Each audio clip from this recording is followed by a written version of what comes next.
A very good morning to one and all. Once again, I think last 2 weeks back, I've taken class due to trainings. Once again, there is a long break came. Uh, we discussed what is microwave engineering, what are the topics are there in this, and what we have to, what is there in this course.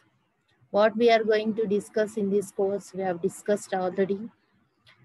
Uh, each unit, what exactly we are going to discuss, we already discussed in this last class. I have given the overview of this course. 5 units overview I have given. So in that overview, I have given the unit 1 is about waveguides. We are going to discuss about different types of transmission lines. Basically, we are going to discuss about coaxial cables, waveguides, strip lines, and micro strip lines. We are going to concentrate on these 4 things. So first thing is we are going to discuss about coaxial cables, waveguides, strip lines, micro strip lines, but our prime focus is on waveguides. Especially on rectangular waveguides, these are prime focus. And before going to discuss about waveguides or coaxial cables or strip lines or micro strip lines, these are the 4 major transmission lines we are going to discuss. What are their advantages, disadvantages, what are their applications, where and when we are going to use these transmission lines is our major concern in this unit 1. So before going to discuss about these 4 transmission lines, I told you what is microwave engineering, what is microwave frequency, what is microwave frequency band is very, very important. So for that, I have given last class itself what is electromagnetic spectrum, the range of all possible frequencies, the range of all possible frequencies starting from very low frequency range to very high frequency, that is gamma frequencies. Very low frequency range means we have taken from 10 power 3 to very high frequency means up to 10 power of 30. 10 power of 30, that frequency range is called electromagnetic frequency spectrum. So generally VLF, very low frequency spectrum, very low frequency. So in that we are not interested in electromagnetic spectrum. We are interested in microwave frequency spectrum, not in electromagnetic spectrum. So the electromagnetic spectrum consisting of radio frequencies, microwave frequencies, infrared frequencies, visible light, ultraviolet light, X-rays, gamma rays, everything. If you look at this figure carefully, the electromagnetic spectrum extended from very low frequency to very high frequency, 10 power of 24. Starting from hedges to it is extended to very high frequency, 10 power of 24. That means very low frequency to very high frequency. But our prime focus is on microwave frequency, not on all the frequencies. So what is microwave frequencies? Because our course itself is a microwave frequency. So microwaves are the electromagnetic waves generally which are extended from 1 gigahertz to 300 gigahertz. However, with the advent of technology or with the advancements in technology, nowadays we are using up to 1000 gigahertz frequency range. That frequency spectrum, generally a frequency range, a electromagnetic spectrum from 1 gigahertz to 300 gigahertz, that spectrum is called microwave frequency spectrum. Electromagnetic spectrum is different. Electromagnetic spectrum is this one. It is extended from very low frequency to very high frequency. The electromagnetic spectrum consisting of all applications like radio frequency application, microwave application, X-ray applications, ultraviolet, all applications. But our prime focus is on microwave applications. What is microwave frequency? Microwave frequency is, it is an electromagnetic spectrum which is extended from 1 gigahertz to 300 gigahertz. But nowadays, with the advancement in technology, we are even using up to 1000 gigahertz frequency range. That frequency range, we are calling it as microwave frequency range. That is the first point you have to very, very clear. You should be very clear about microwave frequency range. A frequency, what are the application now we are going to discuss in this course is the frequency which is extended from 1 gigahertz to 300 gigahertz. The applications within this frequency limit, which is from 1 gigahertz to 300 gigahertz, those frequencies we are going to discuss or we are going to focus.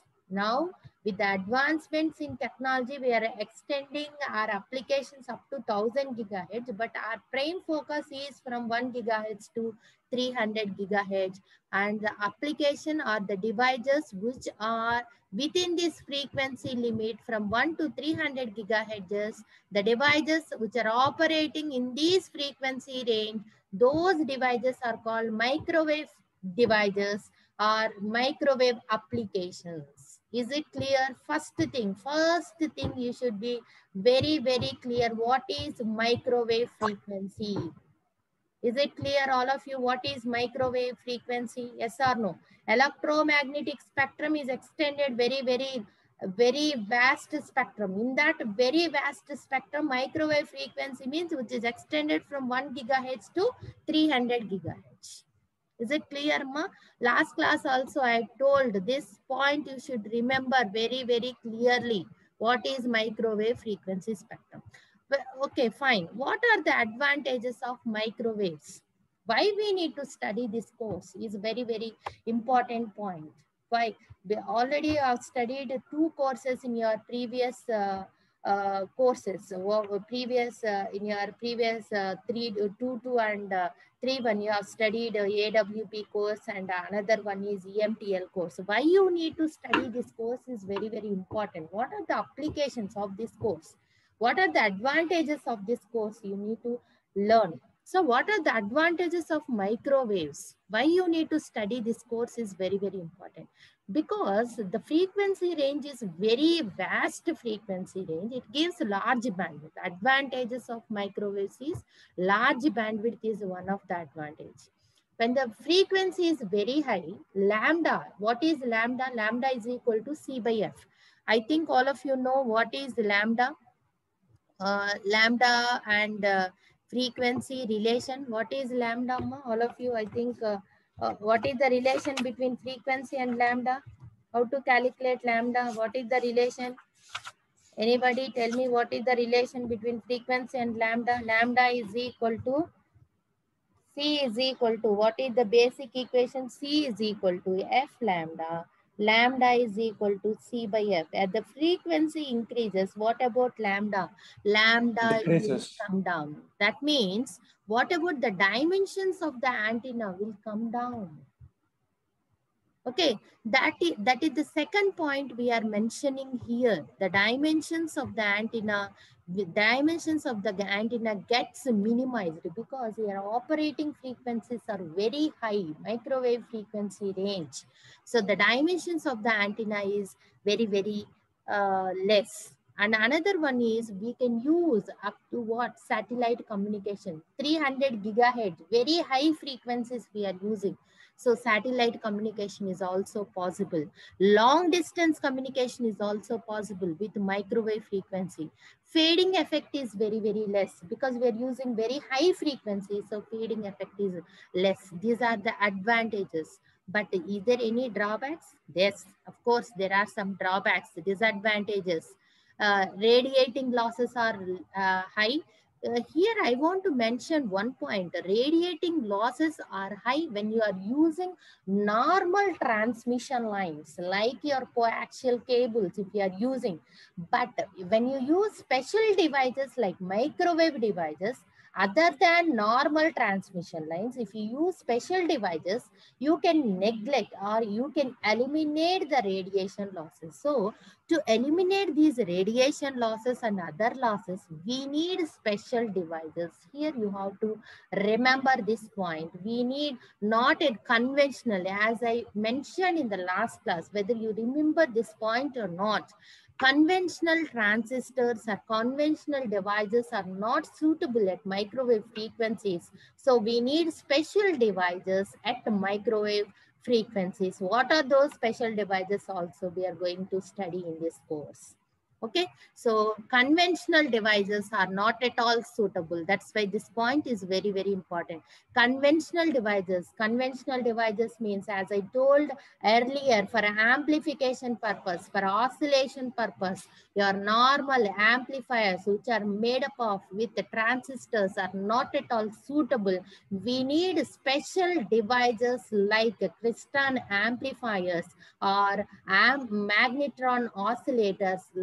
Specially made devices are required at microwave frequencies. So conventional devices are not at all suitable at microwave frequency. So why conventional devices are not suitable, we'll see when you proceed in the rest of the course. We'll see what are the drawbacks, what are the disadvantages with conventional devices. Okay, and attenuation also is large because wavelength becomes small. So these are the major drawbacks with at microwave frequencies. So what are the applications? So in almost all the applications, in almost all the communication applications, will use microwave frequencies like telecommunication applications, satellite, mobile, wireless communication, telemetry, radar applications, in many applications, commercial and industrial applications, medical applications. In many applications, generally microwave frequencies are used. I think a repeated slide has came. Medical applications and industrial, commercial application. So we can use the microwave frequencies. The microwave frequencies we can use in many applications. So see, these are the applications we can use. One is telecommunications in satellite applications, mobile applications, wireless communication application, telemetry links, some surveillance radars, tracking radars, weather radars, terrain mapping radars, ATC radars, motion detecting radars, microwave ovens, drying machines like textile, food, paper, rubber industries, sterilizing industries, collision avoidance system, proximity sensors, physiotherapy, cancer treatment machines. In many ways, in many applications, these microwave frequencies are used. So we can use these microwave frequencies in many applications. I'll pass for 1 minute. Anybody having any doubt up to this? I've given a brief introduction. What is microwave frequency range? What are the advantages? What are the disadvantages? What are the applications? These are the 4 points I've concentrated. Anybody having any doubts in these 4 points?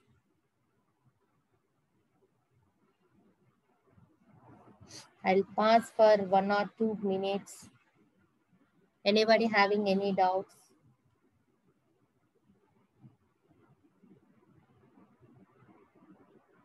Shall I proceed? I need response.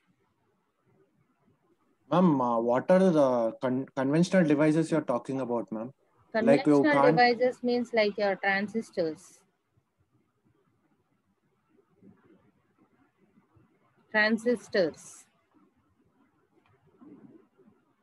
Triodes, transistors, those are called conventional tubes. As I mentioned, for amplification purpose, normally transistor amplifier you can use. But at microwave frequency, I cannot use a transistor amplifier. Okay, because the frequency is very high. The transit time effect is there. What is transit time effect? We will see. Because of the transit time effect, proper amplification cannot take place.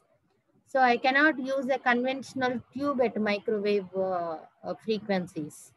So I need special devices.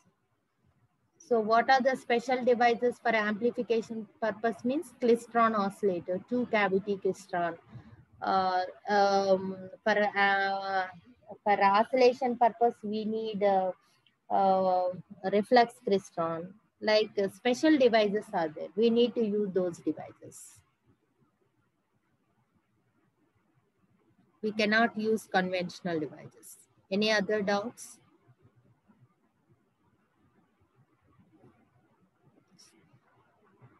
Shall I proceed to the next one?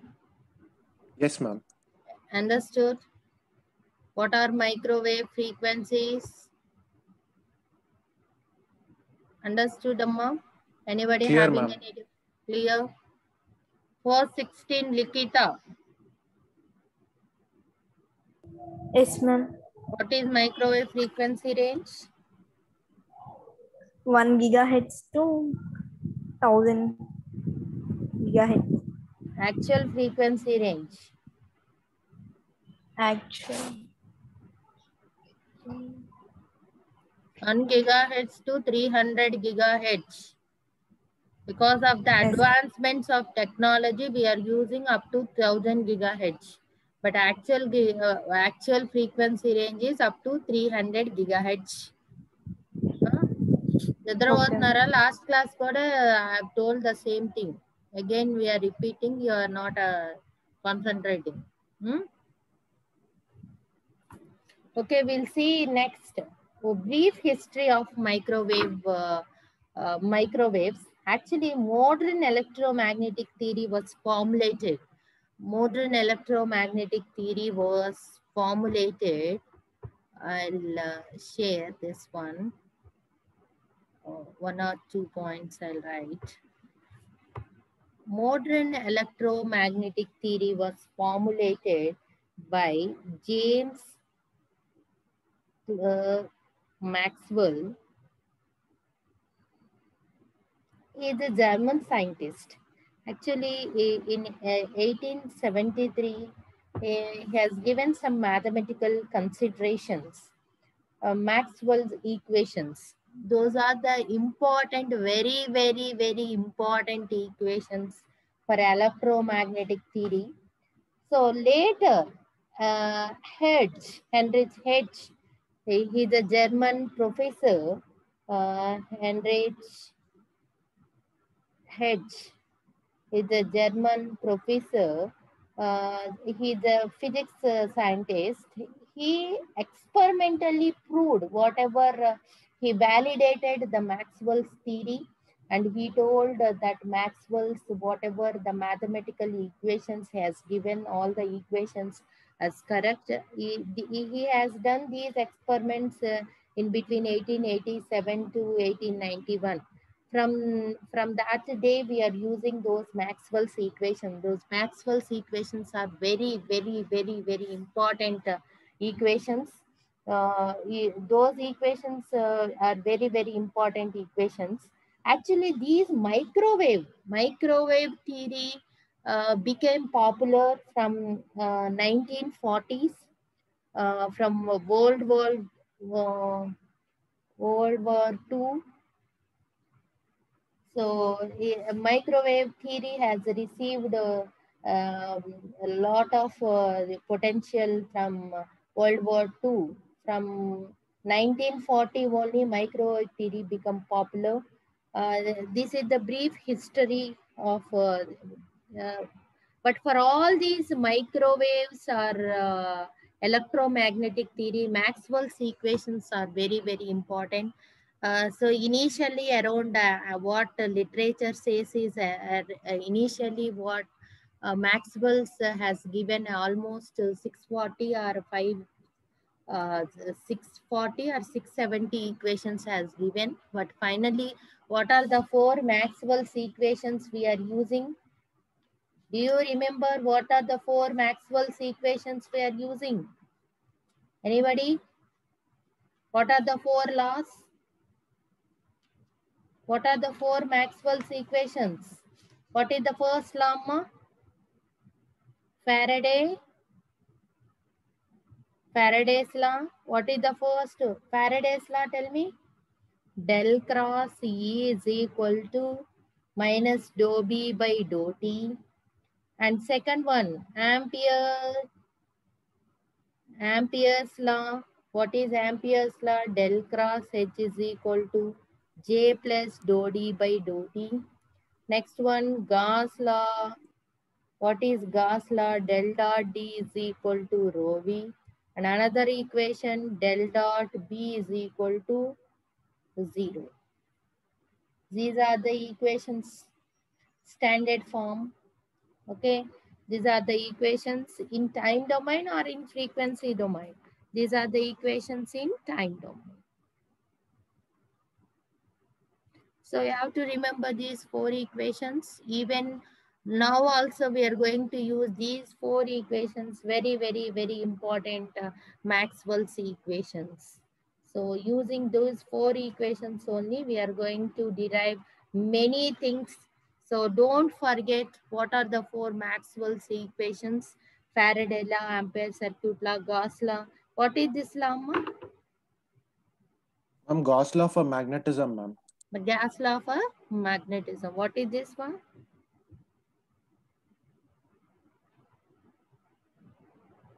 Anybody? Del dot D is equal to rho V. Electric field, ma'am. Electric field intensity. Is it Gauss law? Yeah, yes, ma'am. Sure. Ma'am, both are Gauss law only, ma'am. Del dot D equal to rho V, del dot B equal to 0. Both are Gauss law only, ma'am. One is an electric field, one is for magnetic field, ma'am. Okay. These two are, but out of these four, which two are most important? These two are very, very, very, very, very, very important equations. You have to remember these two equations. Very, very important equations. Faraday's law and Ampere's circuit. Okay. So you have to remember these equations. Let's go back and see our PPT. What is there? Next thing. So this is the just background what Maxwell's has given. Next, applications we have seen, even the DTH, wireless LAN application, GPS, and all those things. As I told you, the microwave frequency ranges, which is extended from 1 to 300 gigahertz frequency range. That frequency range, we are calling it as what? Microwave frequency range. But many times this question was asked in 2 marks, or sometimes they asked in 4 marks question. Explain about microwave frequency bands with their frequency ranges. They specifically, they'll mention L band, S band, C band, X band, KU band, K band, KA band. Up to that, you have to learn everything, Amma. Q band, U band, V band, E band, W band, F band, these are optional. But KU, this is KU. Whatever I'm showing, this is KU, this is K, this is KA.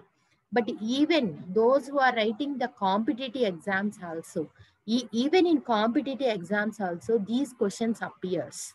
So these are the important bands you have to remember. So first band is L band. What is L band? The frequency range which is extended from 1 to 2 gigahertz. That band is called, it is a microwave frequency band which is extended from 1 to 2 gigahertz. It's called L band. What is S band? It is extended from 2 to 4 gigahertz is called S band.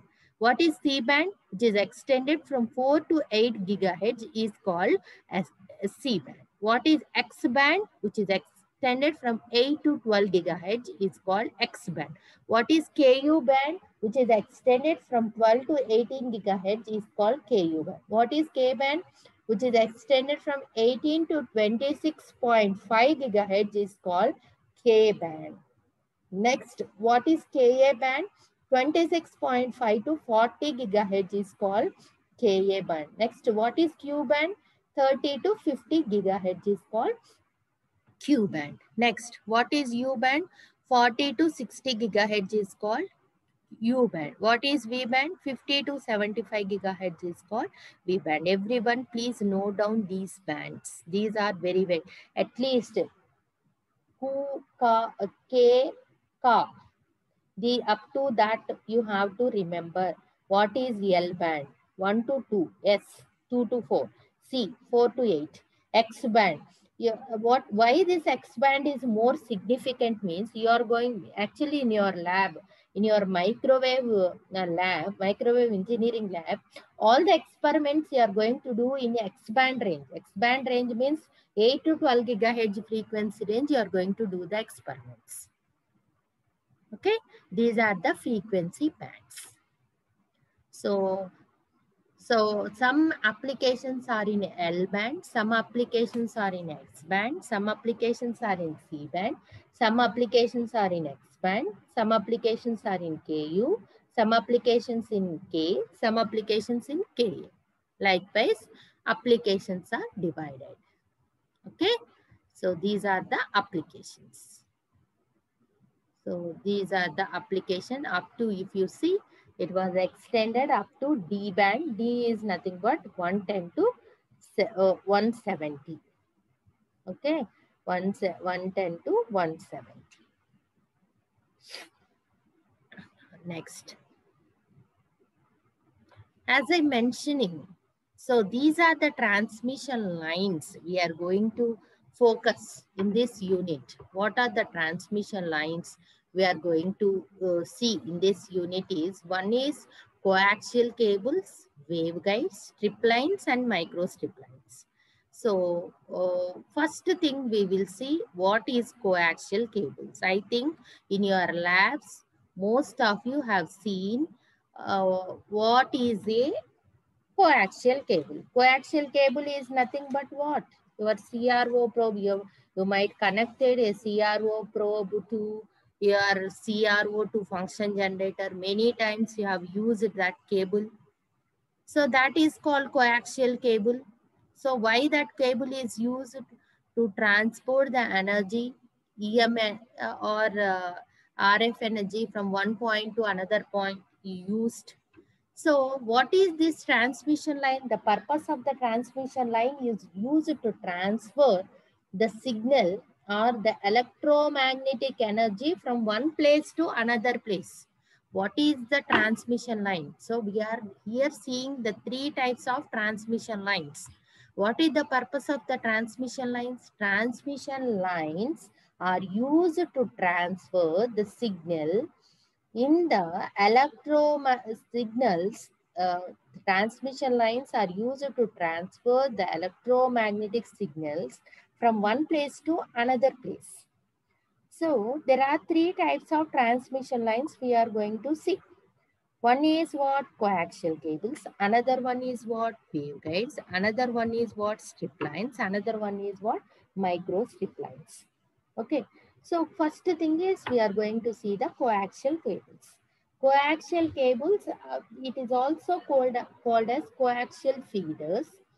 The coaxial cable is made up of, it can be made up of different, it can be made of different types. What are the different types it can be made? Generally, whatever the type it may be, the main purpose is used to carry the RF energy from one place to or from one location to another location. The main purpose of the coaxial cable is to carry the RF energy from one location to the another location. It consisting of four major parts. What are the main parts of the coaxial cable?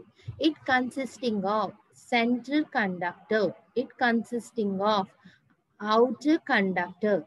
These two are separated by a insulating dielectric. These three are protected by outer protecting jacket or sheath. So these are the four major parts it consisting of. The coaxial cable majorly consisting of center conductor, outer conductor, These two are separated by insulating dielectric. These three are kept in a outer protecting jacket or sheath. Okay, understood. These are the four important parts. How it looks like. See, this is the structure. So when you look at this figure carefully, this is the central core or the inner conductor or the central conductor. This is the outer conductor, outer conductor. This is the inner conductor, outer conductor. These two are separated by a dielectric medium. This white color indicates the dielectric material or dielectric insulator. These three are covered by a plastic jacket of the outer sheet, outer protective sheet. Everything is covered by this outer protective sheet. This is called coaxial cable. Why it is used? It is used to transport the RF energy from one position to another position or from one location to the another location. Generally, it is used. Understood? The central conductor or the inner conductor is made up of copper. It may be a single conductor or sometimes it may be consisting of several strands. The dielectric conductor, the central conductor and the outer conductor are separated by a insulating dielectric material. So the insulating dielectric material may be a solid or maybe air is also used as a dielectric material. The outer conductor is made up of copper or copper bride. Generally, it may be bride means it's something like jolly laguntundi kadamma. That is called a bride. Okay, maybe copper or copper bride. Okay, so copper foil or copper bride is used. The outer sheath is generally used to protect this entire inner conductor, outer conductor, to protect from dirt or moisture, or to provide mechanical strength to this cable. Generally, the outer sheath is used. The question is how the coaxial cable works. How the coaxial cable works.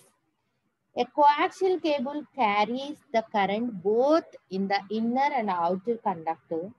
The current in the inner and outer conductor is equal and opposite in direction. As a result, the fields are confined within the cable. So generally, when you apply the field,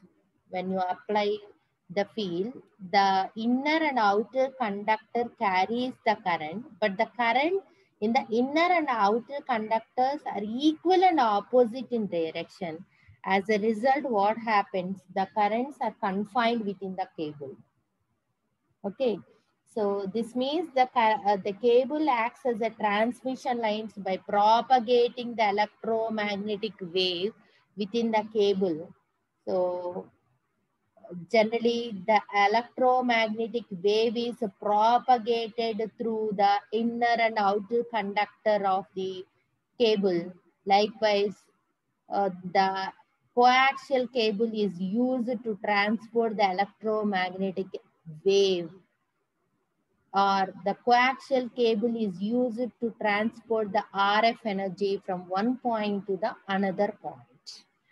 Now the question is, what are the losses exist? What are the losses exist? Here I have given clearly what is the center conductor, what is the insulating dielectric, what is the outer conductor, all the things are given. Now the question is, what are the losses exist? Why I can't use? Generally, this coaxial cable is used up to 1 gigahertz. After 1 gigahertz, generally coaxial cables cannot be used after 1 gigahertz. But our microwave frequency itself starts at 1 gigahertz. That means coaxial cables are not at all suitable at microwave frequency. Why I cannot use microwave coaxial cables at microwave frequency means because of these losses. What are the losses exist in microwave frequencies means there are 3 types of losses are there. One is resistive loss, another one is dielectric loss, another one is radiating loss. But here I have given very clear note. Radiated losses are generally least important. Very small amount of power is generally radiated from the cable. So resistive loss and dielectric losses are more predominant than radiated losses. So resistive loss and dielectric losses are mostly very high at a very high frequencies, because microwave frequency means very high frequency. At very high frequency, resistive and dielectric losses are more. So I cannot use at a microwave frequency, coaxial cables cannot be used. We will discuss what are resistive loss, what are dielectric loss, because we have left less than 1 minute. Please rejoin once again. We'll continue with this. Okay.